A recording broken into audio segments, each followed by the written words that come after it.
In rural Illinois, everyone knows the mailman, not just his name, his route, his truck sound, the exact time he turns onto your gravel driveway. Ours was Thomas Grady, 56 years old, 28 years on the same county route, never missed a day except for surgery once in 2009. People trusted him with more than envelopes. He carried medications, legal documents, pension checks, Christmas cards with cash folded inside, and in a town with one gas station and a population under 900, that kind of consistency matters. The day he disappeared wasn't dramatic. No storm, no accident reported, no broken bridges. It was a Tuesday in late November, cold but clear.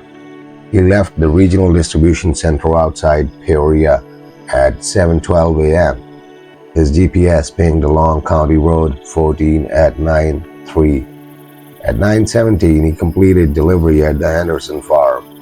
At 9:26, he turned onto Briar Hollow Lane, and at 9:31, the GPS stopped moving. That part isn't unusual by itself. There are dead zones in rural Illinois where signal drops. What was unusual was this. The mail truck was found 3 days later, parked neatly on the shoulder of Briar Hollow Lane, engine off, driver door closed, keys still in the ignition, mail sorted in perfect order. Thomas Grady was nowhere nearby. No footprints in the dirt, no drag marks, no sign of struggle. Just an empty road surrounded by harvested cornfields stretching flat to the horizon. I didn't know him personally, but I was the county deputy assigned to the missing persons report, and rural cases are different. In cities, people disappear into crowds. Out there, there's nowhere to go. We searched ditches, culverts, abandoned barns. We brought in K9 units.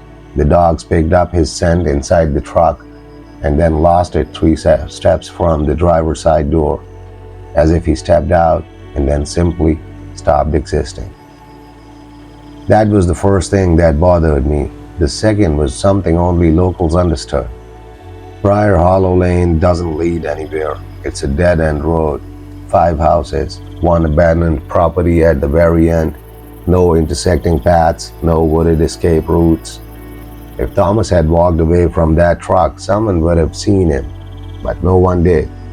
And every single resident confirmed the same thing. He never made his delivery that morning, which means something happened between 9:26 and 9:31. 5 minutes on an empty road in broad daylight. Briar Hollow Lane has 5 houses, 4 occupied, 1 abandoned. I started at the closest residence to where the truck was found, the Millers. Retired couple, early 70s, lived there 30 years. Mrs. Miller told me something before I even asked a question. He was late. Thomas was never late, not once in almost 3 decades. According to her kitchen clock, he usually passed their house at exactly 9:28 a.m. That morning, she heard the truck at 9:26, 2 minutes early. That detail shouldn't matter, but in small towns, patterns are sacred. He didn't stop, she said, just rolled past, which meant he was heading toward the dead end. The Anderson property is next. Single father, works construction, was already gone by 7 a.m. Security camera pointed at his driveway showed a mail truck passing at 9:27. Nothing unusual. Then the third house, empty during the day. The fourth, old Mr. Daly, nearly blind, rarely leaves his porch. He told me something strange. I heard him get out, Daly said. Truck door opened, but I didn't hear it close. That stuck with me, because when we found the vehicle, the door was closed. Daly swore the engine idled for maybe 30 seconds, then silence. No door slam, no footsteps on gravel, just silence. The last property on Briar Hollow Lane is the abandoned Wykes farmhouse. condemned after a kitchen fire 8 years ago. No electricity, no running water, overgrown yard. Locals avoid it not because it's haunted, because it feels wrong. I walked the perimeter myself. The ground was soft from overnight frost melt. No footprints, no tire tracks beside the mail trucks. The front door of the farmhouse was hanging slightly open. It hadn't been that way the week before. I checked county inspection photos. Inside, it smelled like wet wood and old smoke. The floors creaked under my boots. There was no sign Thomas had entered, but something was different. The kitchen table. It had a thin layer of dust covering everything, except one spot. A rectangular, clean patch, about the size of a mail tray. My chest tightened. There was no forced entry to the mail truck, no missing mail reported. But if someone had taken something specific, we wouldn't know what it was. On my way out, I noticed something else. Carved into the interior wall near the staircase, faint, old, but deliberate. 5 vertical tally marks, scratched deep into the wood. I took photos. Probably nothing, I told myself. Probably vandalism. But when I returned to the truck location later that afternoon, there were 6 tally marks, freshly carved into the wooden fence post nearest where the truck had been parked. The cut wood was pale, recent. I ran my fingers over it, still rough, still splintered. No houses reported hearing anything that afternoon. No one had been near the road, and yet someone or something had added another mark. 5 minutes, 5 houses, 5 tallies in the farmhouse. 6 now. That was the moment the case stopped feeling like a missing person report and started feeling like something else. Something counting. That night I couldn't let it go. 6 tally marks, 5 houses, 5 minutes unaccounted for, and a dead-end road that led nowhere. I returned to Briar Hollow Lane just before dawn the next morning. No patrol car this time, no radio chatter, just me. The sky was pale gray, cornfields stiff with frost. The mail truck had already been towed days earlier, but the indentation from its tires was still faintly available on the shoulder. I walked to the fence post.